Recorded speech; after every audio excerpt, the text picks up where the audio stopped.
Hello and welcome. You're listening to Bits and Pieces for the Summer Camp Newbie by me, Bethany Wright.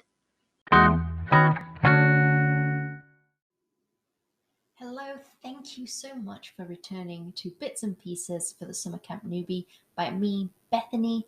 I so much appreciate you coming back week after week and listening to all of these amazing episodes, and hopefully they're giving you a little bit of insight if you are thinking about applying to work at summer camp. And even if you haven't pulled the trigger yet or have some ifs and buts, all is good. Hopefully I'm helping you get excited and maybe you want to pull the trigger soon. Just kidding. Today's episode is all about answering amazing questions that you have put in my DMs. You've asked me some really great questions, actually, and not just one of you have asked me these questions. A lot of people have similar questions that they want answering, so that is what today's episode is all about.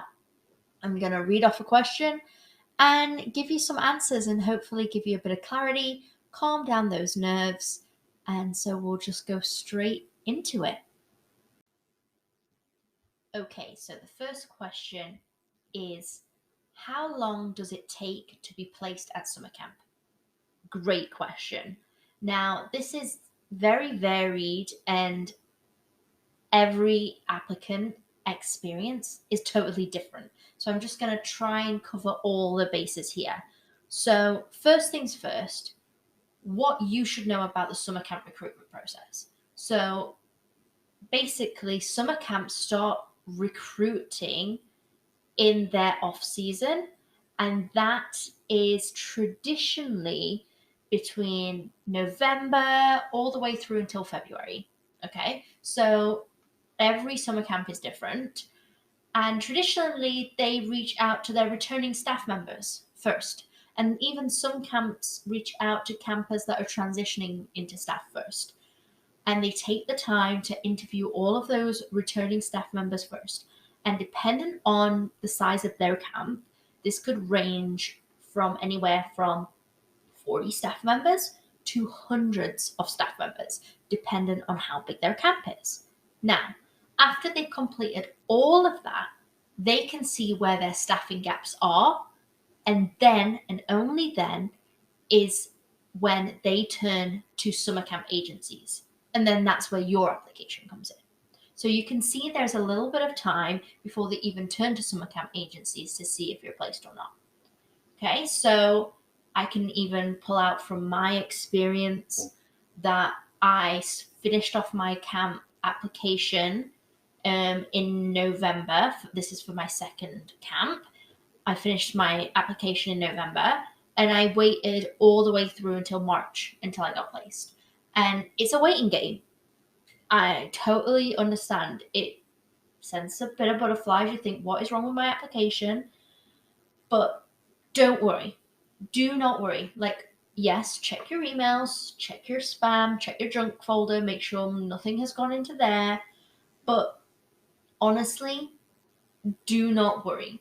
It's okay if you haven't been placed between November to February. More than likely, a big pool of those summer camps haven't even thought about hiring yet.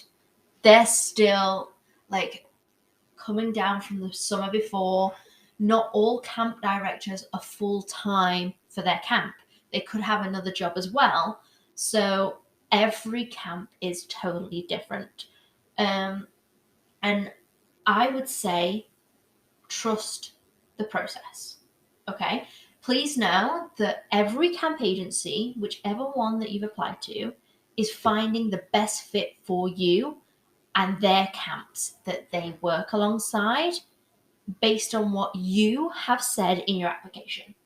Okay, so trust the process. Okay, I know the waiting game is a pain. You've put your money up front and you want results. However, getting placed is something not to rush. Camps want to make the best decision for their camp, their campers, their families, but they also want to make sure that you are the right fit for them in the same way that you want to make sure that camp is the right fit for you. Okay? So it's all okay. Take a deep breath. Everything's great. And if you have any questions about your application, or if you think it's taking a really long time, just write an email to your summer camp agency and just be like, hi, I noticed I haven't heard anything from you guys. How's my application going? Is there anything I can do to speed this along? And maybe they'll give you some insights on your application. Maybe they'll help you with your application if you need to add anything else, or maybe change your skills, or maybe make it more skill specific. They are the experts. That's what you're paying them for, okay? So if you are having a little inkling or you feel like it's gone on too long, reach out to them. They're there to serve you, to help make sure that you are best suited. Okay, so the next question that I have is, am I working 24/7? And off the bat, no, you're not working 24/7. But on paper, it could look a lot like that. But take a deep breath. It's not like that. It's all okay. But yes, you are responsible for campers. And at times, it might just be you, because your co-counselor might be on a day off that day.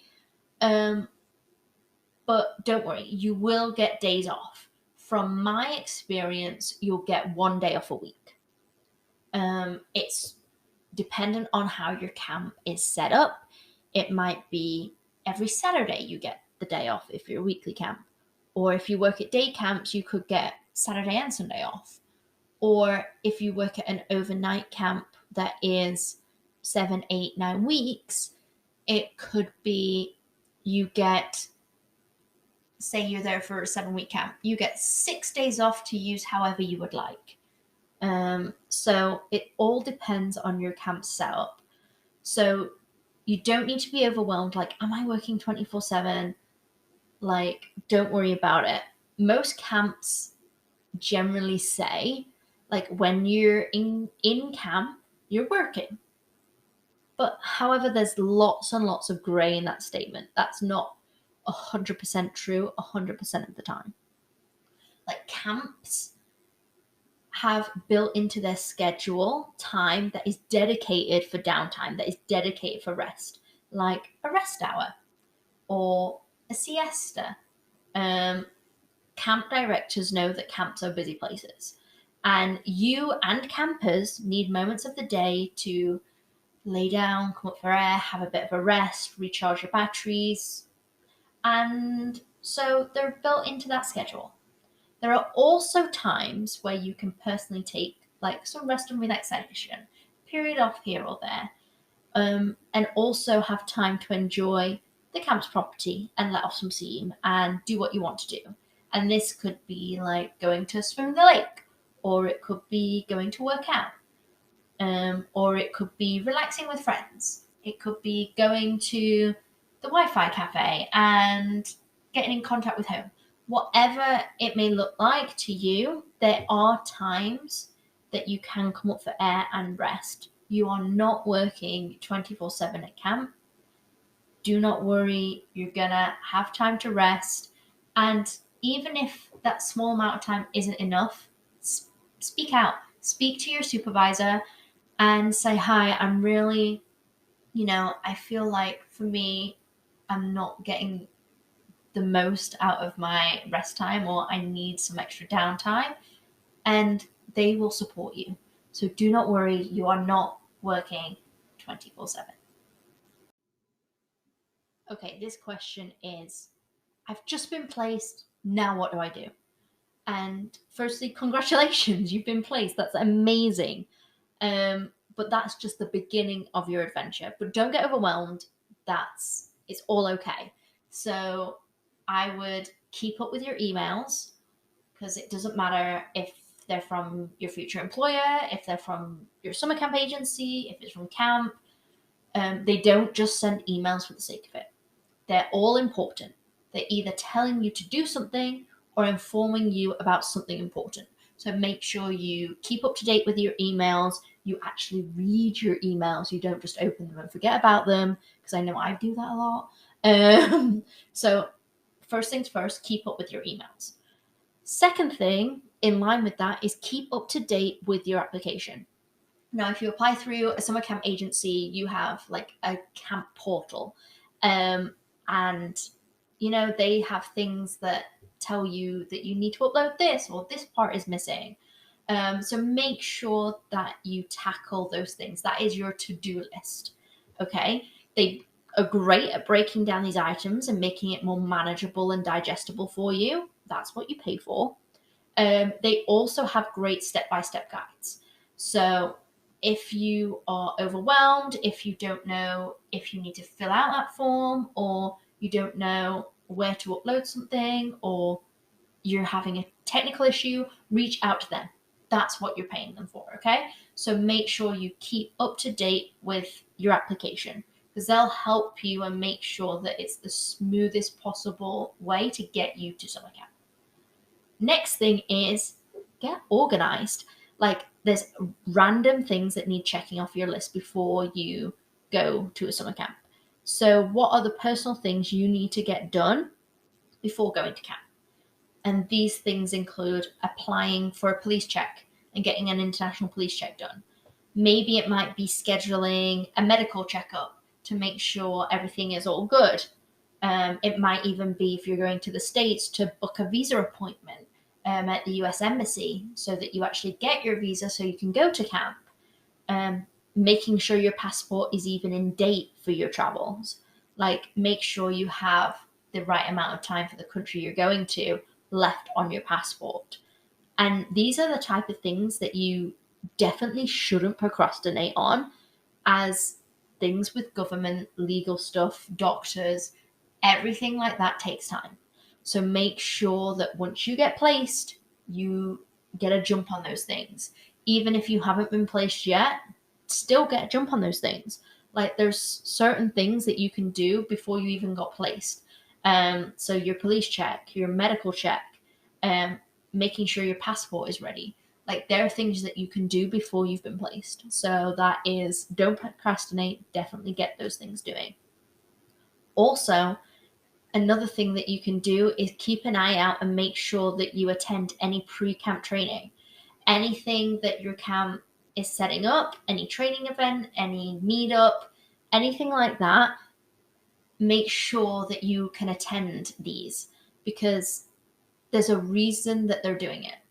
Even if it's just to put a name to a face, even if it's to meet people that are in the same boat as you, definitely make sure that you make the effort to attend any of these things, be it virtual, be it going for an afternoon. Your summer camp agency might give you some stuff.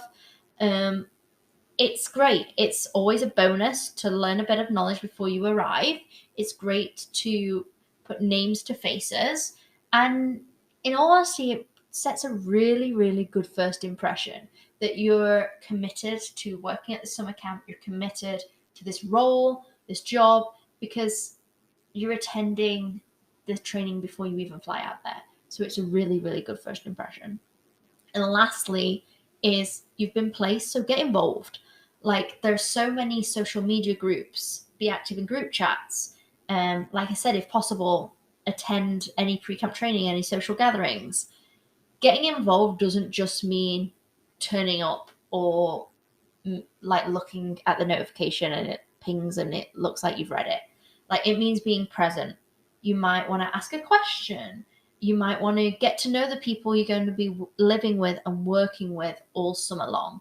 So make sure that you are the person that we go, oh yeah, I remember them. They said something funny that day, or they put a funny meme in the group chat. Or, oh yeah, they seem really, really nice. Make sure you're one of those people and not, oh, I don't think I know that person. Did they come to anything? Oh, I don't know. I can't really remember.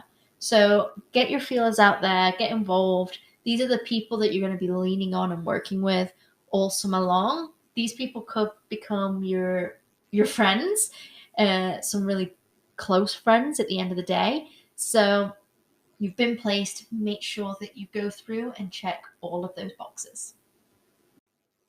Okay, this next question is about travel after camp.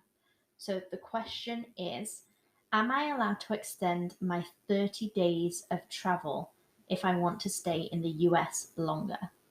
This is a great question, one that I asked my summer camp agency myself. And the short answer is no, you can't extend it because the summer camp visa is called a J1 visa. And you're only allowed to stay 30 days after the end of your contract. However, there are ways that you can extend your time longer.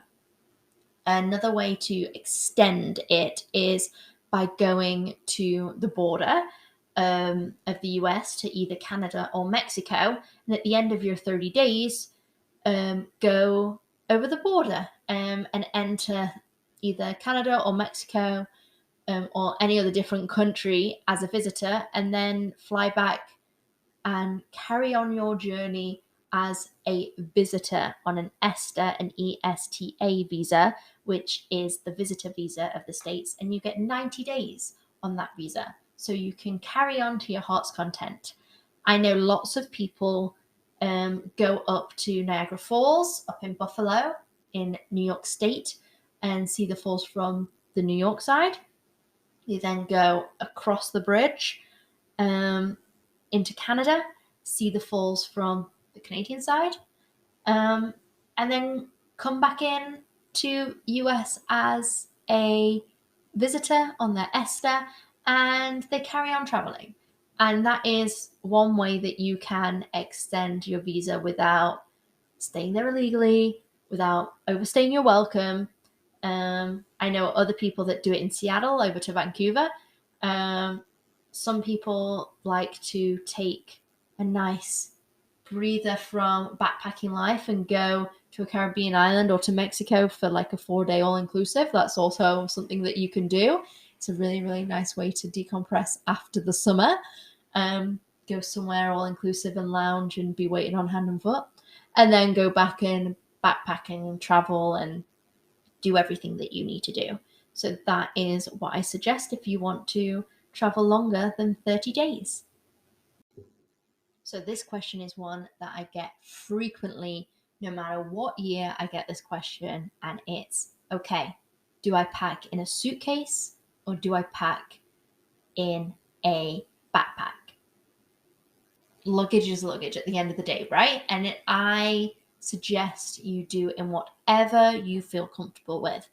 I know that the first time I ever went to summer camp, I did a suitcase. I did a hard shell suitcase. I saw pictures of my camp before I was going, and all of the paths were paved.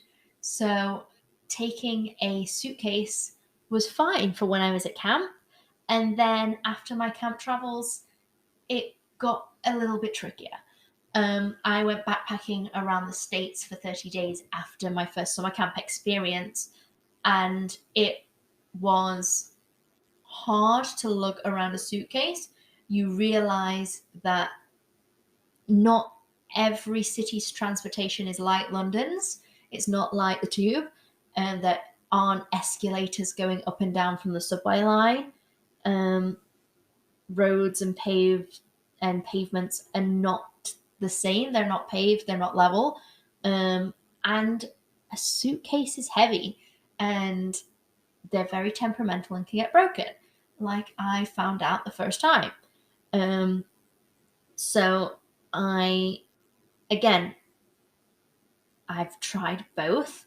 I've also done the backpack option, and I did the backpack option and realized I bought so much stuff on my travels that I couldn't actually fit it into my backpack. I had to leave stuff at camp. Luckily, I returned the following year so I could collect my belongings again. But I had to leave some stuff at camp, and I went backpacking around the northeast of North America. So Toronto, Boston, New York, Philly, Washington, D.C., Niagara Falls. And I did all of that with a backpack. And it was great, but as I was going from city to city to city, I struggled with keeping my dirty clothes away from my clean clothes. I struggled with buying stuff along my travels and making it fit. And as the time went on, I got tired. And I got tired lugging my backpack from underneath a bus on a Greyhound to back on my back, to walking around New York, to not being able to check in yet, so having it on my back, and just little things like that. And I also struggled when I was in hostels when I was backpacking with my backpack, because I couldn't lock it up the same way as I could a luggage, like a suitcase. I felt, you know what, even if I put locks on it, someone could easily, with a knife, just nick it and go through my bag. And I didn't feel confident with a backpack. Now, some hostels do have lockers and you can put your stuff in the locker, lock it up, go out, enjoy your day. You can even have private rooms and not have to worry about that. But that was just something that was on my mind. So it's all up to you. It's all up to your preference. It's all up to what you feel comfortable with. But no, like, some camps are not beautifully paved like my first camp I went to. Some of them are outdoor, and the wheels might not do great on unfinished roads, dusty roads. But then on the flip side, are you able to carry around a full backpack around on your travels? Is that something that you want to? Do you feel strong enough you can do that? Do you want to make sure that you are able to carry your belongings? Because at the end of the day, if you want to save money, you're going to be using public transport to get from your place to the airport, or your place to the bus station, to the train station, wherever you're going. And you need to be able to know that you can carry your own stuff.